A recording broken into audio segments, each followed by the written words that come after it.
Good morning, class 8th. Yesterday we read secularism in India. Now today we read secularism in India and USA a comparison. यानी कि आज हम पढ़ेंगे secularism in India और USA, इन दोनों के बीच में हम लोग कंपैरिजन करेंगे, तुलना करके बताएंगे.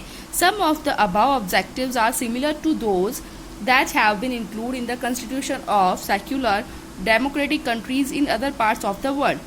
कुछ जो ऊपर जो ऑब्जेक्टिव्स दिए गए थे वो सिमिलर थे जिस तरह से हमने देखा कॉन्स्टिट्यूशन जो सेक्युलर डेमोक्रेटिक कंट्रीज़ का है जो हमारे अदर पार्ट्स में है वर्ल्ड में, यानी कि अलग अलग कंट्रीज़ की हम लोगों ने देखा किस तरह से कंपैरिजन करके देखा. जैसे एग्जांपल के लिए जो फर्स्ट संशोधन हुआ था यूएस कॉन्स्टिट्यूशन का, वो ये प्रोहिबिट्स करता है कि लेजिस्लेचर जो थे, लेजिस्लेचर मतलब जो लॉ वगैरह बनाते हैं, उसको जो है रेस्पेक्टिंग देना, एक इस्टेब्लिशमेंट ऑफ रिलीजन, यानी कि हर एक रिलीजन को क्या करना, रेस्पेक्टिंग देना, और that prohibit the free exercise of religion, उस पर भी जो है प्रोहिबिट लगाना. इसका मतलब ये होता है, इस्टेब्लिशमेंट जो वर्ड है इसका मतलब ये है कि जो लेजिस्लेचर है वो सिर्फ एक धर्म को ही जो है ऑफिशियल रिलीजन नहीं मानता, ठीक है, वो उसको जो एक धर्म को ही जो है डिक्लेयर नहीं करता कि वो ऑफिशियल रिलीजन है.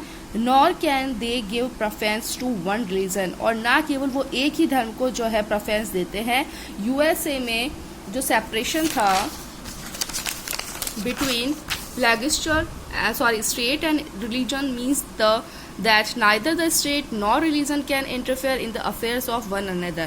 अलग अलग कंट्रीज़ में और अलग अलग स्टेट के बीच में भी हम लोगों ने देखा कि कोई भी जो रिलीजन होता है उसका मतलब ये नहीं है कि वो दूसरे रिलीजन के बीच में जो है वो इंटरफेयर करे. There is one significant way in which Indian secularism offers from the dominant understanding of secularism as practiced in the United States of America. यहाँ पर जो है एक सिग्निफाइंट, एक जो सफिशिएंट वे हम लोग बोल सकते हैं इंडियन सेक्युलरिज्म का, वो अलग करता है डोमिनेटिंग जो सेक्युलरिज्म होता है. डोमिनेटिंग मतलब जो ऊपर जो है डोमिनेट करना, तो उसे जो प्रैक्टिस हो रही है उसकी जो यूनाइटेड स्टेट्स ऑफ अमेरिका, ठीक है, सेक्युलरिज्म जो है वो यूनाइटेड स्टेट्स ऑफ अमेरिका में जैसे प्रैक्टिस हो रहा है. ये इसलिए है क्योंकि जो स्ट्रिक्ट सेपरेशन होता है रिलीजन और जो स्टेट के बीच में, जो अमेरिकन सेक्युलरिज्म है और जो इंडियन सेक्युलरिज्म है स्टेट का, वो इंटरवीन्यू करता है रिलीजियस अफेयर्स में. इंटरवीन्यू कैसे, जैसे अपने यहाँ पर हम लोग देखते हैं इंडियन सेक्युलरिज्म के अंदर की जो विभिन्न तरह की जो कास्ट वगैरह जो होती है वो सारे के सारे धर्म यहाँ पर जो है रिलेशन में रहते हैं. You have read about how the Indian Constitution intervened in Hindu religious practice in order to abolish untouchability. हमने पढ़ा था कि कैसे जो इंडियन कॉन्स्टिट्यूशन है उसने हिंदू रिलीजियस जो है उसके अंदर जो है ऑर्डर किया था अनटचेबिलिटी के बारे में, छुआछूत को ख़त्म करने का बोला था ना इंडियन कॉन्स्टिट्यूशन में. In Indian secularism though the state is not strictly separate from religion, it does maintain a principled distance vis-a-vis religion. Vis-a-vis का मतलब कंपैरिजन होता है कि इंडियन सेक्युलरिज्म के अंदर जो है स्टेट जो होता है वो स्ट्रिक्टली सेपरेट होता है. स्ट्रिक्टली सेपरेट नहीं कर सकता ना रिलीजन को. यहाँ पर जो रिलीजन सारे मेंटेन होते हैं. हम लोग जो एक रिलीजन की दूसरे रिलीजन से तुलना नहीं कर सकते. बस ये कह सकते हैं कि ये हिंदू धर्म है, ये दूसरा ये मुस्लिम धर्म है, या फिर ये क्रिश्चियन है, या फिर ये ईसाई है, ठीक है. सबके अपने अपने प्रिंसिपल होते हैं. This means that any interfere in religion by the state has to be based on the ideals laid out in the constitution. इसका मतलब ये होता है कि कोई भी रिलीजन में जो इंटरफेरेंस करता है स्टेट के द्वारा, तो वो जो होता है ना वो उसके कॉन्स्टिट्यूशन के बाहर रह के कह सकता है, संविधान के अंदर है कि जो संविधान जो इस बात की इजाज़त नहीं देता कि कोई भी इंटरफेयर करे. These ideals serve as a standard through which we can जज whether the state is or is not behaving according to secular principles. ये जो आइडियल्स होते हैं वो स्टैंडर्ड होते हैं, उसके द्वारा जो है हम लोग जज कर सकते हैं कोई भी स्टेट जो होता है वो किस तरह से बिहेवियर करता है और उसके अपने जो सेक्युलर क्या प्रिंसिपल्स है. इंडियन स्टेट जो होता है वो सेक्युलर है और वो वर्क्स करता है कई तरह के में जो है कई तरीके में वो जो वर्क्स करता है, जैसे रिलीजियस डोमिनेशन हो गया. इंडियन कॉन्स्टिट्यूशन जो है वो गारंटी देता है फंडामेंटल राइट्स की. ये तो बिल्कुल सही है ना कि इंडियन कॉन्स्टिट्यूशन जो होता है वो फंडामेंटल राइट्स की बिल्कुल गारंटी देगा कि सभी के पास भी अपने अपने राइट्स है, और उससे जो है बेस्ड होता है ये सेक्युलर जो प्रिंसिपल्स होते हैं.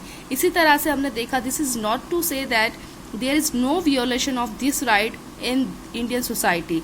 तो इसी तरह से हमने देखा कि इन सब का जो है कोई इस तरह कोई वियोलेशन नहीं है इन राइट में Indian society. Indeed it is precisely ज़रूरत के हिसाब से भी ये कीमती होते हैं, क्योंकि यहाँ पर कुछ वायलेशन जो होते हैं ना वो फ्रीक्वेंटली लगातार होते रहते हैं, यानी उल्लंघन होता रहता है हर एक चीज़ का। That we need a constitution mechanism. इसलिए हमें जो एक संविधानिक प्रक्रिया की आवश्यकता पड़ी, ताकि जो है जो कुछ हो रहा है उसको प्रिवेंट कर सके।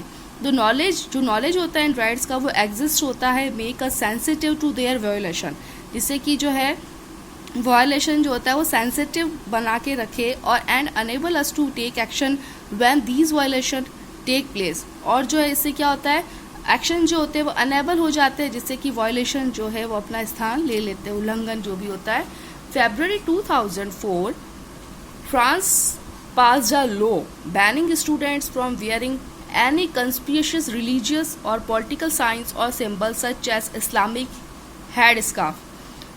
February 2004 में फ्रांस ने जो है एक लॉ पे बैन लगा दिया कि स्टूडेंट जो है उनके लिए ये बोला गया, उनके लिए जो क्लियरली स्पष्ट किया गया है कि जो रिलीजियस और पॉलिटिकल साइंस और सिंबल्स की जो भी चीज़ वो हैंड्सक्राफ्ट पे पहनते हैं, यानी कि सिर पे बांधने का रुमाल, इस्लामिक जो रुमाल पहनते थे, द जेविश स्कूल कैप और लार्ज क्रिश्चियन क्रॉसेस, जो ज्वाइश स्कूल से, यानी कि ज्वाइश स्टेट जो है वो इसराइल का है, और लार्ज जो है क्रिश्चियन वहाँ पर रहते थे। इससे this law was encountered a lot of resistance for immigrant. ये जो लॉ था वो बहुत सारे वहाँ पर जो रहने वाले लोग थे, इमिग्रेंट्स का मतलब जो परदेश में रहते थे, who are mainly from the former French colonies, जो कि कहाँ से रिलेटेड थे, फ्रेंच कॉलोनी से, of Algeria, Tunisia and Morocco. In the 1960s France has faced a shortage of workers.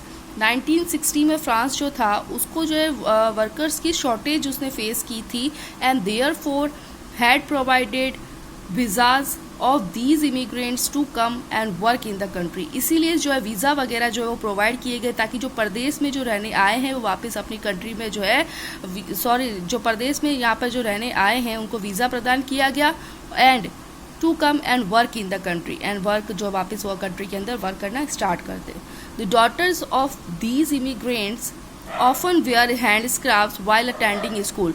जो वहाँ की जो डॉटर्स थी, जो इमिग्रेंट्स थी, जो प्रदेश में रह रही थी, वो अक्सर जो है हैंडस्क्राफ्ट पहनती थी जब वो स्कूल अटेंड करती थी। However with the passing of this new law, इसी तरह से जब ये नया लॉ जो है वो पास हुआ, they have been exclude from their school for wearing handcraft. तो उन्होंने जो है स्कूल जाने को अपना जो है जो डिसीजन था उनका उसको खारिज कर दिया, और फॉर वेयरिंग हैंडक्राफ्ट यानी कि सर पर उनको रुमाल बांधने का जो है मना कर दिया गया। Okay, now your lesson in the ending. अब आज हम करेंगे एक्सरसाइज मल्टीप्ले क्वेश्चन। इसका फर्स्ट है आपका, India is religion based country. Second, secularism was added, India is a religion free country है, रिलीजन बेस्ड कंट्री, यानी कि यहाँ पर जो रिलीजन है वो फ्री हो सकता है, रिलीजन फ्री कंट्री है। Next is secularism was added to the constitution by the amendment number 42, ठीक है, 42 sect. Third is separation of religion from state means secularism. Next, fourth is, in which year did France pass a law banning students from wearing any conspicuous religious signs or symbols? It is Feb 2004. Fill in the blanks का first है आपका, the rights provided by the constitution are called fundamental rights। वो rights जो constitution के द्वारा provide किए जाते हैं उनको हम लोग fundamental rights कहते हैं। Second is, constitution was made in 2 years 11 months 17 days, 2 years 11 months and 17 days. Third is, the most important aspect of secularism is its separation of religion from state power. Fourth is, the Indian state is not ruled by a religious group and nor does it support any one religion. Okay. Fifth is, Indian constitution mandates that Indian state is secular. Okay, आप एक बार वापस इसको अच्छे से देख लीजिए। तो आज हम लोग जो है फिल इन द ब्लैंक्स की करेंगे, कल हम लोग करेंगे कंप्लीट द फॉलोइंग टेबल, जो आपको बुक में ही करवाऊंगी मैं, and very short answer type question ये भी मैं आपको साथ में करवा दूंगी, and also in just is long answer type question. Okay, ये बेटा मेरे को आपको साथ में करवाना पड़ेगा क्योंकि आपके जो है ना हाफ ईयरली एग्जामिनेशन में चैप्टर आ रहा है। ओके, तो बाकी का आप जो है वो हम लोग कल करेंगे। Till then, thank you.